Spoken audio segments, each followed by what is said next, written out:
भाजपा का आतंकवादियों से है नाता, यह रिश्ता क्या कहलाता है। आप देखिए, अभी कुछ दिन पहले ही उदयपुर में एक घटना घटी, बहुत नृशंस घटना थी, जिसकी जितनी भी भर्त्सना की जाए उतना कम है। और तमाम जो भारतीय जनता पार्टी और आरएसएस के फ्रंटल ऑर्गेनाइजेशन थे, सब ने जिस तरह से, क्योंकि हमारी सरकार है, वहाँ पर प्रपंच रचने शुरू किए।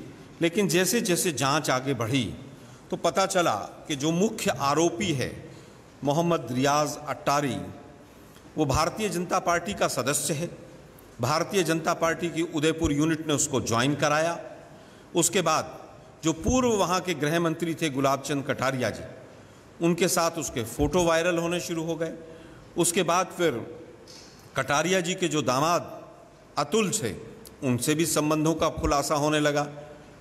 हम कांग्रेस पार्टी कभी भी आतंकवाद पर राजनीति नहीं करना चाहती है, ना हम करते हैं। नकली राष्ट्रवाद का सहारा लेकर भारतीय जनता पार्टी ने हमेशा से दूसरों के ऊपर प्रश्न चिन्ह लगाए हैं। आज हम कहना चाहते हैं मीडिया के साथियों के माध्यम से कि भारतीय जनता पार्टी का जो असली चेहरा है वो ये है।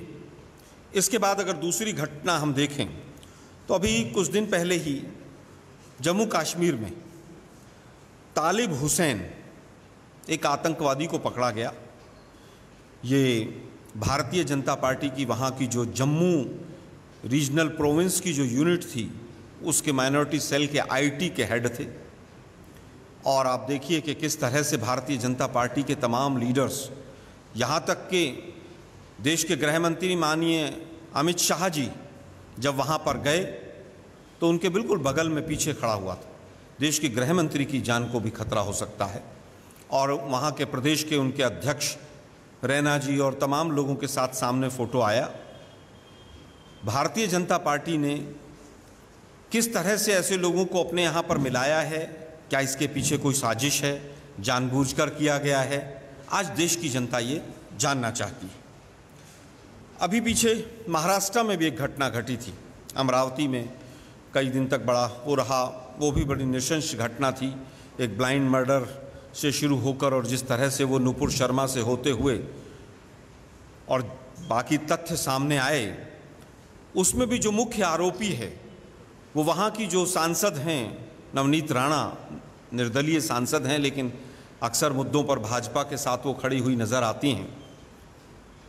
वो उनका खास निकला, उनके लिए प्रचार भी करता था, उनके लिए वोट भी मांगता था। हम पूछना चाहते हैं भाई, ये रिश्ता जो है आप लोगों का, ये वास्तव में क्या है।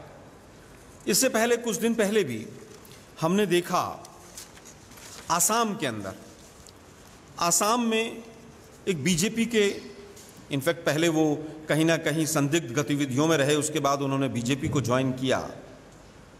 उनको उम्र कैद की सज़ा हुई, और उम्र कैद की सज़ा इसलिए हुई कि 1000 करोड़ रुपया उन्होंने सरकार का साइफन किया और उन लोगों को सप्लाई किया जो लोग हथियार खरीदते थे। बीजेपी के बहुत सक्रिय कार्यकर्ता रहे वो। हम पूछना चाहते हैं कि निरंजन होजाई नाम है उनका, हम आपको ये पूरा लिखा हुआ भी देंगे। निरंजन होजाई से बीजेपी के कौन कौन से बड़े लीडर्स के संबंध थे, क्योंकि कोर्ट की भी टिप्पणी आई है, हज़ारों करोड़ रुपए अगर साइफन होता है और वो दूसरी चीज़ों में लगता है, गलत गतिविधियों में लगता है, तो स्वाभाविक है कि भारतीय जनता पार्टी को, देश के प्रधानमंत्री को, देश के गृह मंत्री को, देश को बताना चाहिए। नड्डा जी कहाँ सोए हुए हैं? नड्डा जी बताएं कि क्या हुआ, कैसे हुआ, ये के बाद एक चेन क्यों बनती चली जा रही है। अगर आप 2020 में भी देखें तो 2020 में कई घटनाएं 2019 से जुड़कर आई थी। 2019 में आप लोगों ने देखा कि किस तरह से 300 साढ़े 300 किलो RDX आता है और पुलवामा के ऊपर हमारी चीज़ें जो थी, हमारे जवान शहीद हुए, CRPF के 46 जवान, आज तक ना तो उसकी जांच हुई। NIA जांच कर रही थी, 2019 से आज 22 आ गया, उसकी जांच कहाँ अटकी हुई है, कहाँ लटकी हुई है, इसके पीछे कौन लोग हैं जो जांच नहीं होने देना चाह रहे हैं। हमारे इतने जवान शहीद हुए, उनको आज तक शहीद का दर्जा नहीं मिला। वो कौन सी गाड़ी थी हम जानना चाहते हैं। मीडिया के साथी हमारे यहाँ बैठे हुए हैं, शायद आप में से किसी को नहीं पता होगा कि वो बोलेरो थी, स्कॉर्पियो थी, फॉर्च्यूनर थी, एम्बेसडर थी। आपको पता किसी को चला कि कौन सी गाड़ी टकराई थी सीआरपीएफ के काफिले से? किसी को नहीं पता चला। वो गाड़ी किसकी थी, कौन मालिक था, क्या कोई इंजन नंबर, चेसिस नंबर का गाड़ी का कुछ नहीं था। उसके तुरंत बाद क्या होता है कि 2020 में बीजेपी के एक नेता और पूर्व सरपंच तारिक अहमद मीर को गिरफ्तार किया जाता है। ये वही तारिक अहमद हैं जो हिजबुल के कमांडर नवेद बाबू को तमाम तरह की मदद पहुंचाया करते थे। और हिजबुल के कमांडर नवेद बाबू वो हैं जो एक डीएसपी देविंदर सिंह, आप लोगों ने नाम सुना होगा, सरदार थे, जो आतंकवादियों के साथ गाड़ी में अरेस्ट किया गया जिनको, ये उनके साथ रहते थे। बीजेपी का लीडर हिजबुल कमांडर के साथ, हिजबुल कमांडर का आदमी देविंदर सिंह के साथ।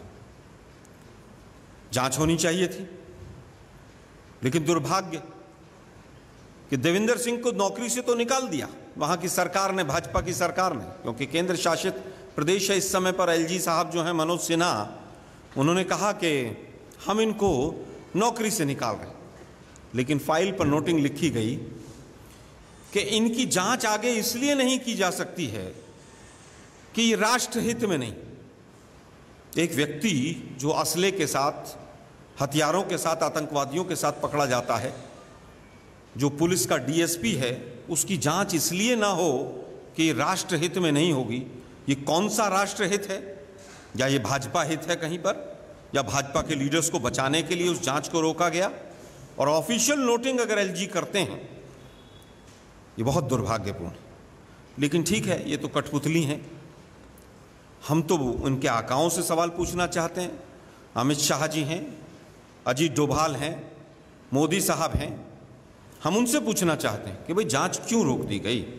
ये नाता आपका भाजपा का देविंदर सिंह से क्या कहलाता है? आपने उसकी जांच क्यों रोकी, और रोकने के बाद आपको क्या हासिल हुआ? आज देविंदर सिंह कहाँ है? जांच क्यों रोकी गई? क्योंकि सरकार जो है, पुलिस जो है, वो कोर्ट में 90 दिन तक चार्जशीट फाइल नहीं कर पाई देविंदर सिंह की। एक आतंकवादियों के साथ एक आदमी पकड़ा जाता है जो पुलिस का अधिकारी है, और उसके फोटोग्राफ तमाम बीजेपी के बड़े लीडर्स के साथ, अमित शाह जी के कन्वॉय के साथ दिखे हैं। हम पूछना चाहते हैं उसकी जांच क्यों रोकी गई? आज देविंदर सिंह कहाँ है, और वो जांच क्यों ना पुनः शुरू की जाए? इसी कड़ी में अगर आप देखें तो 2017 में मध्य प्रदेश में फर्जी नकली टेलीफोन एक्सचेंज पकड़ा गया। उस टेलीफोन एक्सचेंज में 11 लोग काम कर रहे थे, और वो सब आईएसआई को इंफॉर्मेशन पहुंचाने का काम कर रहे थे। उनका जो मेन आदमी था वो बीजेपी का आदमी था, शिवराज सिंह चौहान के साथ उसकी फोटो वायरल हुई। बीजेपी का ऑफिस बेरर था, उसका नाम था ध्रुव सक्सेना। हम पूछना चाहते हैं आज ध्रुव सक्सेना कहाँ है? क्या वो जेल में है? क्या उसकी जमानत हुई? जमानत हुई तो कौन से न्यायालय ने उसको जमानत दी? वो आज कहाँ है? पूरा देश आज जानना चाहता है। इसी तरह से बीजेपी के ही एक बजरंग दल के नेता थे, जो बजरंग दल इनका फ्रंटल ऑर्गेनाइजेशन है, बलराम सिंह उनका नाम था। बलराम सिंह टेरर फंडिंग में उसी साल 2019 में पकड़े गए। बलराम सिंह बजरंग दल वाले कहाँ हैं आज? आज देश जानना चाहता है क्या उनकी जमानत हो गई?